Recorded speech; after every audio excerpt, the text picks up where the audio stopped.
he went to the exerciser springs on the wall and performed a workout that left him tired and sweating, but which, at least, gave him a small appetite.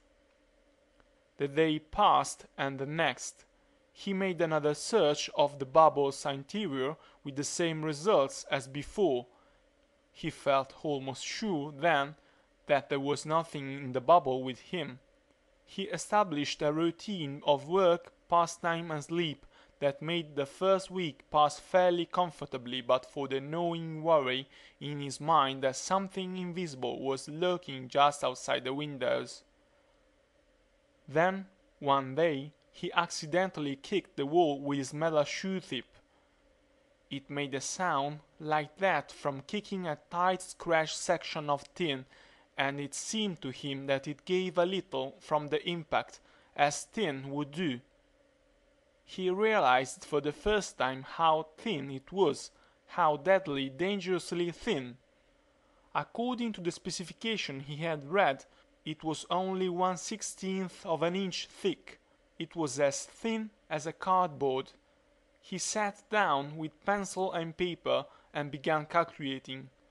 The bubble had a surface area of 146,500 square inches, and the internal air pressure was 14 pounds to the square inch, which meant that the thin metal skin contained a total pressure of 2,051,000 pounds. 2,000,000 pounds. The bubble in which he sat was a bomb, waiting to explode the instant any section of the thin metal weakened. It was supposed to be an alloy so extremely strong that it had a high safety factor, but he could not believe that any metal so thin could be so strong. It was all right for engineers sitting safely on Earth to speak of high safety factors, but his life depended upon the fragile wall not cracking. It made a lot of difference. The next day, he thought he felt the hook to which the exerciser spring was attached crack loose from where it was welded to the wall.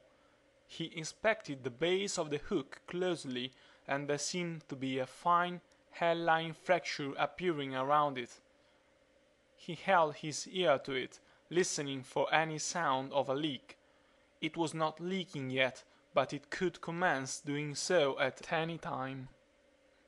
He looked out the windows at the illimitable void that was waiting to absorb his pitiful little supply of air, and he thought of the days he had howled and jerked at the springs with all his strength, not realizing the damage he was doing.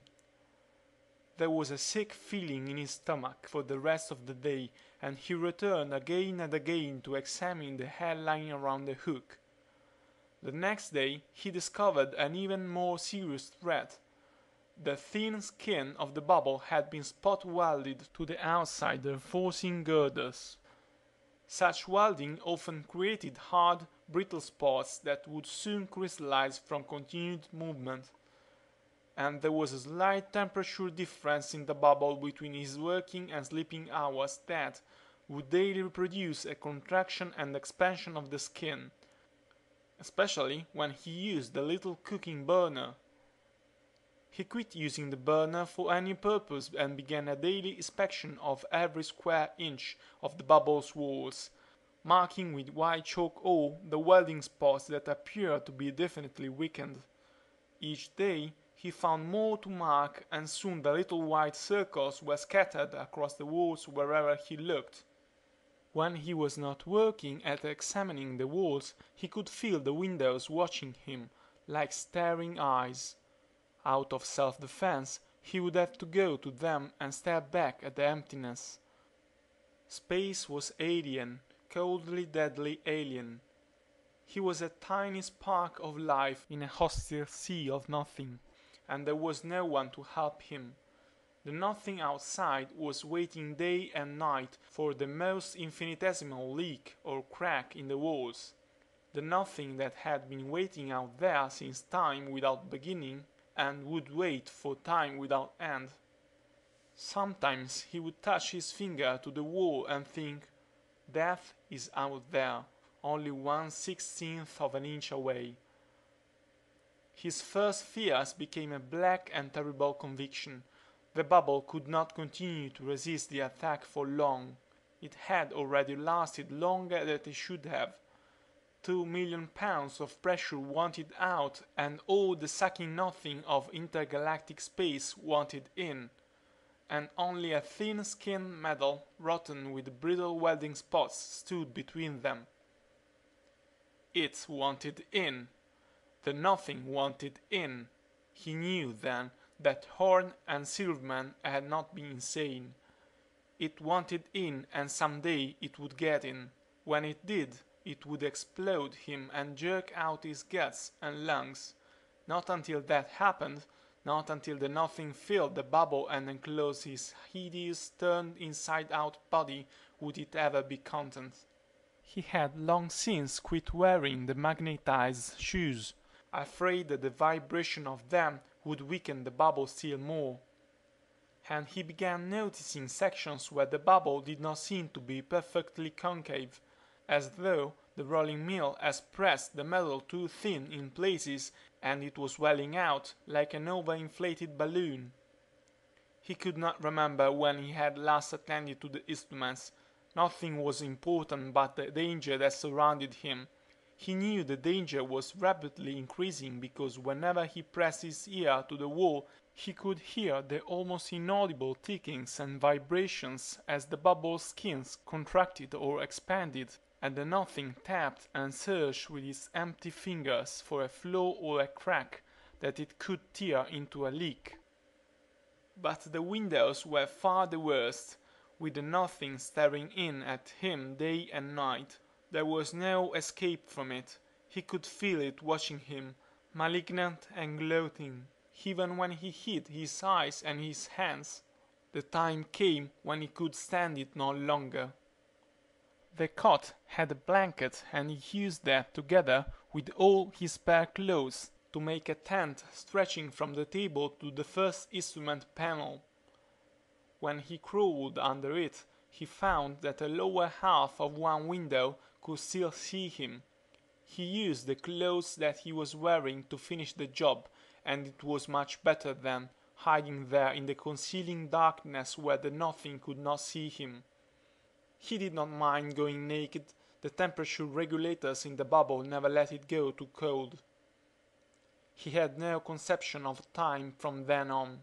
He emerged only when necessary to bring more food into his tent.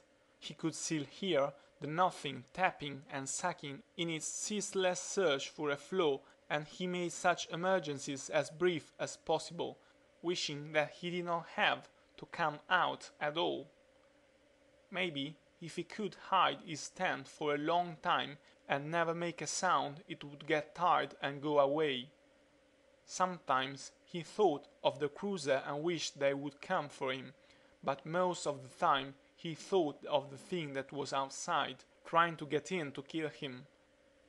When the strain became too great, he would draw himself up in the position he had once occupied in his mother's womb, and pretend he had never left Earth. It was easier there. But always before very long the bubble would tick or whisper, and he would freeze in terror, thinking, "This time it's coming in." Then, one day, suddenly, 2 men were peering under his tent at him. One of them said, "My God, again!" and he wondered what he meant. But they were very nice to him and helped him put on his clothes. Later, in the cruiser, everything was hazy, and they kept asking him what he was afraid of. "What was it? What did you find?" He tried hard to think so he could explain it. It was nothing. "What were you and Horn and Silverman afraid of? What was it?" the voice demanded insistently. "I told you," he said. "Nothing." They stared at him, and the haziness cleared a little as he saw they did not understand. He wanted them to believe him because what he told them was very true. "It wanted to kill us. Please, can't you believe me? It was waiting outside the bubble to kill